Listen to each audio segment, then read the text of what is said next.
ವಿಧಾನಸಭಾ ಕ್ಷೇತ್ರದ ಕೆ.ನಾರಾಯಣಪುರ ward number 1 Congress ಪಕ್ಷದ ಆಕಾಂಕ್ಷಿ ಎ. ಶೈಲಜಾರವರು ಕೆಪಿಸಿಸಿ ಅಸಂಘಟಿತ ಕಾರ್ಮಿಕ ವಿಭಾಗದ ರಾಜ್ಯ ಪ್ರಧಾನ ಕಾರ್ಯದರ್ಶಿಗಳಾದ ಸತ್ಯನಾರಾಯಣ್ ರವರ ನೇತೃತ್ವದಲ್ಲಿ ಮಹಿಳಾ ಕಾರ್ಯಕರ್ತರ ಪೂರ್ವಭಾವಿ ಸಭೆ ಹಮ್ಮಿಕೊಳ್ಳಲಾಯಿತು.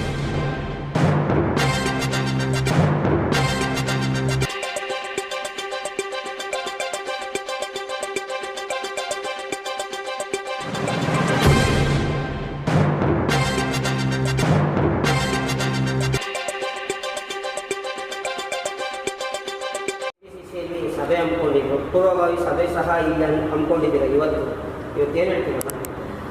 ಡಿ.ಕೆ. ಶಿವಕುಮಾರ್ ಸರ್ ಅವರು GPA ಚುನಾವಣೆ ಬಗ್ಗೆ ಅಭ್ಯರ್ಥಿಗಳನ್ನೆಲ್ಲ ಕರೆದಿ ಸಭೆ ಮಾಡಿದ್ರು. ಆ ಸಭೆಯಲ್ಲಿ ನಮಗೆ ಹೇಳಿದ್ದೇನೆಂದರೆ, ನಮ್ಮ ಅಧ್ಯಕ್ಷರು ಯಾರು ಕೆಲಸ ಮಾಡ್ತಿದ್ದಾರೆ, ಯಾರು ಕೆಲಸ ಮಾಡ್ತಿಲ್ಲ ಅಂತ ನಾವು ಪಕ್ಷದ ಸರ್ವೆಯಲ್ಲಿ ನಮಗೆ ವಿಚಾರ ಆಲ್ರೆಡಿ ಬಂದಿದೆ. ಇನ್ನೂ ಒಂದು ಸರ್ವೆ ಬಂದೇ ಬರುತ್ತೆ. ಪಕ್ಷದ KPCCಯಿಂದ ಸರ್ವೆ ಬರುತ್ತೆ. ನಾವು ಜನ ಎಷ್ಟೇ ಅಪ್ಲಿಕೇಶನ್ ಹಾಕಲಿ, ಏನೇ ಮಾಡಲಿ, ಒಂದು ವಾರ್ಡಲ್ಲಿ 10 ಜನ ಹಾಕಲಿ, 4 ಜನ ಎಷ್ಟೇ ಅಪ್ಲಿಕೇಶನ್ ಬಿದ್ದಿದ್ರು ಕೂಡ ನಾವು ಜನ ಏನು ಕೆಲಸ ಮಾಡಿದ್ದೀರಾ, ಏನು ಕೆಲಸ ಮಾಡ್ತಿದ್ದೀರಾ, ಯಾವ ರೀತಿ ನಿಮಗೆ ಸ್ಪಂದಿಸಿದ್ದಾರೆ ಅಂತೆಲ್ಲ ತಿಳ್ಕೊಂಡು ನಾವು ಟಿಕೆಟ್ನ ನಿಮಗೆ ಕೊಡಬೇಕು ಅಂತ ಡಿಸೈಡ್ ಮಾಡ್ತೀವಿ ಪಕ್ಷದ ಮುಖಾಂತರ, ಕಾಂಗ್ರೆಸ್ ಪಕ್ಷದಲ್ಲಿ ಅಂತ ನಮಗೆಲ್ಲರಿಗೂ ಒಂದು ತಿಳುವಳಿಕೆ ಕೊಟ್ಟು ಕಳಿಸ್ಕೊಟ್ಟಿದ್ದಾರೆ. ಇವತ್ತು ಡಿ.ಕೆ. ಶಿವಕುಮಾರ್ ಹೇಳಿದ್ದಾರೆ, ಮನೆಗೆ ಹೋಗ್ಬಿಟ್ಟು ವೋಟರ್ ID ಚೆಕ್ ಮಾಡಬೇಕು ಅಂತ. ಹೇಗೆ ಚೆಕ್ ಮಾಡ್ತೀರಾ ಸರ್? ಅದೇ ಈಗ ನಮ್ಮ ಅಧ್ಯಕ್ಷರು ಏನು ಹೇಳಿದ್ದಾರೆ, ಮನೆಗೆ ಹೋಗಿ ವೋಟರ್ ID ಚೆಕ್ ಮಾಡಿ, ಈಗ ನಮಗೆ ಆ್ಯಪ್ ಬಿಟ್ಟಿದ್ದಾರೆ, ಆ್ಯಪ್ ಮುಖಾಂತರ ಚೆಕ್ ಮಾಡ್ತೀವಿ.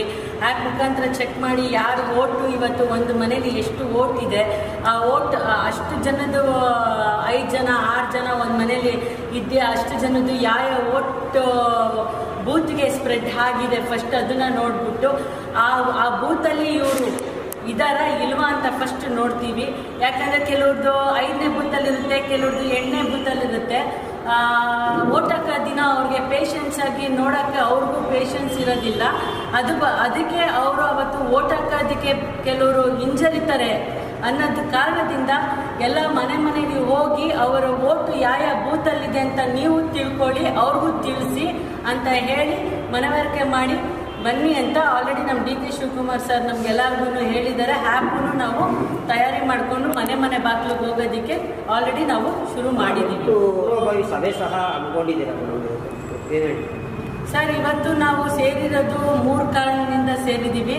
ನಮ್ಮ ವಿಚಾರ ಏನಂದರೆ, ಈಗ ನಮ್ಮ ವುಮೆನ್ಸ್ ಡೇ ಆಚರಣೆ ನಾವು ಸ್ವಲ್ಪ ತಡವಾಗಿ ಮಾಡಬೇಕಾದ ಪರಿಸ್ಥಿತಿ ಬಂತು. ಅದ್ರ ಬಗ್ಗೆ ಒಂದು ವಿಚಾರಣೆ ಮಾಡಿ ಯಾವ ದಿನ ವುಮೆನ್ಸ್ ಡೇ ಮಾಡಬೇಕು ಅಂತ ನಮ್ಮ ಹೆಣ್ಮಕ್ಳನ್ನೆಲ್ಲ ಕೇಳಿಕೊಂಡು ಆ ದಿನ ಫಿಕ್ಸ್ ಮಾಡೋದು ಒಂದು. ನೆಕ್ಸ್ಟ್ ಇನ್ನೇನು ಹಬ್ಬ ಬರ್ತಿದೆ, ಯುಗಾದಿ ಹಬ್ಬ, ರಂಜಾನ್ ಹಬ್ಬ ಬರ್ತಿದೆ.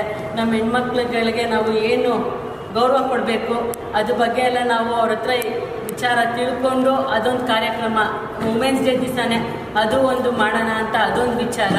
ಇನ್ನೊಂದು ಮನೆಗೂ ಹೋಗಿ ಇವತ್ತು ನಮ್ಮ ಡಿ.ಕೆ. ಶಿವಕುಮಾರ್ ಸರ್ ಅವರು ಎಲ್ಲರಿಗೂ ಅವಕಾಶ ಇರಲಿಲ್ಲ. ಅವತ್ತು ನಮ್ಮ ಬ್ಲಾಕ್ ಕಮಿಟಿ ಬರೋದಕ್ಕೆ ಅವಕಾಶ ಇರಲಿಲ್ಲ, ಯಾಕಂದರೆ ಅಭ್ಯರ್ಥಿ ಬರಬೇಕು ಅನ್ನೋ ಸೂಚನೆ ಇತ್ತು. ಅದಕ್ಕೆ ನಮ್ಮ ಹೆಣ್ಮಕ್ಳಿಗೆ ಆ ವಿಚಾರ ತಿಳಿಬೇಕಿತ್ತು, ಏನು ಸಭೆಯಲ್ಲಿ ಏನು ನಡೀತು. ಯಾಕಂದರೆ ಮನೆ ಬಾಗಿಲಿಗೆ ನಮ್ಮ ಜೊತೆ ಅವ್ರು ಬರಬೇಕಾಗಿರೋದ್ರಿಂದ ನಾವು ಅವ್ರಿಗೆ ತಿಳಿಸ್ಬೇಕಾಗತ್ತೆ. ಈ ಥರ ಆ್ಯಪ್ನ ನಾವು ಡೌನ್ಲೋಡ್ ಮಾಡಿಕೊಂಡು ಪ್ರತಿಯೊಬ್ಬರು ಮನೆಗೂ ಹೋಗಿ ನಮ್ಮ ಹೆಣ್ಮಕ್ಳು ಈ ಥರ ಎಲ್ಲ ವಿಚಾರ ಮಾತಾಡಬೇಕು ಅನ್ನೋದು ನಾವು ಅವ್ರಿಗೆ ಟ್ರೈನಿಂಗ್ ಕೊಡೋದೊಂದು ಇವತ್ತು ಈ 3 ವಿಚಾರವಾಗಿ ನಾವು ಸೇರಿದ್ದೀವಿ ಸರ್. ಇಲ್ಲಿ ಸರ್ 2026 ಎಲ್ಲರೂ ಒಳ್ಳೆಯದಾಗಲಿ. ಸಮಸ್ತ ನಾಡಿನ ಜನತೆಗೆ ಯುಗಾದಿ ಹಬ್ಬ ಹಾಗೂ ರಂಜಾನ್ ಹಬ್ಬದ ಶುಭಾಶಯಗಳು. ದೇವರೆಲ್ಲರಿಗೂ ಒಳ್ಳೇದು ಮಾಡಲಿ. ಆಶೀರ್ವಾದದಿಂದ 2026